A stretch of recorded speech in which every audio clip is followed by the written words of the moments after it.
আমি ভাবছি যে বিদেশ যাব, তুই আমার কিছু সাহায্য করবি। এখন কথা কইছি 6 লাখের মতন লাগবো, পুরাটা তোর দাম লাগবো না, আমি অন্য দিক থেকেও কিছু জোগাড় করবো। তুই যদি 1,00,000 টাকা মানে দেশ তাইলে উপকার হয়। ভাইজান, আমি কি একবার তোমার মানা করছি যে আমি দিব না? খাওয়া দাওয়া করো, বিশ্রাম করো, তারপর বিষয়টা আমি দেখতেছি।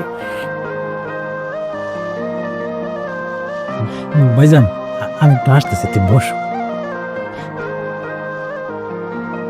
কি আরে কি হইছে?